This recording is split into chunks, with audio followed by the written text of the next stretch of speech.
Angkatan Tentera Iran mengumumkan mereka telah menyasarkan pangkalan udara Al-Udeid yang dikendalikan oleh AS di Qatar dengan serangan peluru berpandu yang menghancurkan dan kuat. Letupan dilaporkan berlaku di ibu kota Qatar, Doha, pada hari Isnin, sejurus selepas seorang diplomat barat mendedahkan bahawa ancaman serius dari Iran telah dikeluarkan terhadap pangkalan udara Al-Udeid yang dikendalikan AS. Menurut saksi Reuters, bunyi letupan kuat kedengaran di ibu kota Qatar. Pangkalan udara Al-Udeid disasarkan dengan serangan peluru berpandu yang menghancurkan dan kuat, Angkatan Tentera Iran. Tidak lama kemudian, agensi berita Tasnim Iran melaporkan bahawa Angkatan Tentera negara itu telah melancarkan operasi yang dinamakan Pengumuman Kemenangan Annunciation of Victory terhadap pangkalan AS di Iraq dan Qatar sebagai tindak balas terhadap pencerobohan AS ke atas kemudahan nuklear utama Iran. Angkatan Tentera Iran mengumumkan bahawa mereka telah menyasarkan pangkalan Al-Udeid dengan serangan peluru berpandu yang menghancurkan dan kuat. Qatar kecam serangan peluru berpandu Iran, nyatakan hak untuk bertindak balas. Qatar mendakwa ia berjaya memintas serangan peluru berpandu Iran ke atas pangkalan Al-Udeid. Kementerian Pertahanan mengumumkan bahawa sistem pertahanan udara Qatar berjaya memintas serangan peluru berpandu yang menyasarkan pangkalan udara Al-Udeid, kata kenyataan itu, sambil menambah bahawa kejadian itu tidak mengakibatkan sebarang kematian atau kecederaan. Doha mengecam operasi Iran itu dan menyifatkannya sebagai pelanggaran terang-terangan terhadap kedaulatan negaranya.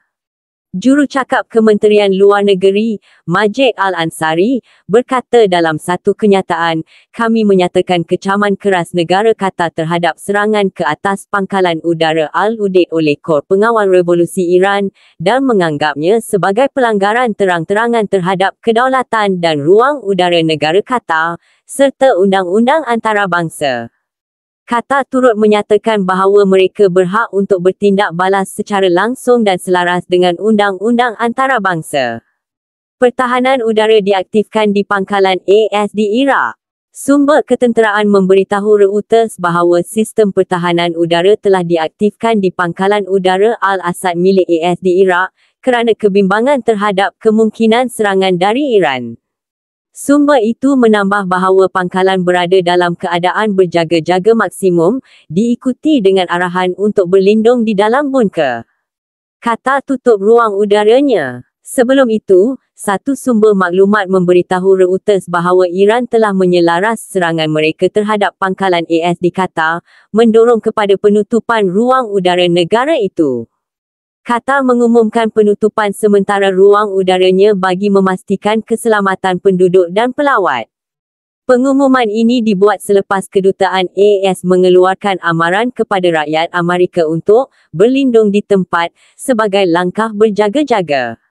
Menteri Luar Qatar kemudiannya mengesahkan di platform X bahawa ruang udara ditutup kerana perkembangan semasa di rantau ini, namun tidak memberikan butiran lanjut.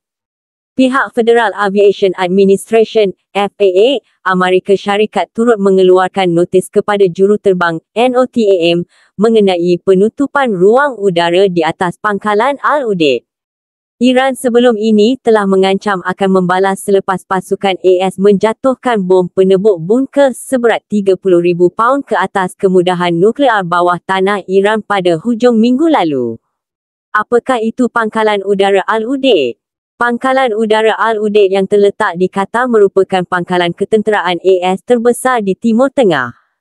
Ia menempatkan kira-kira 10,000 anggota tentera dan berfungsi sebagai ibu pejabat hadapan untuk Komando Pusat AS, Central Command.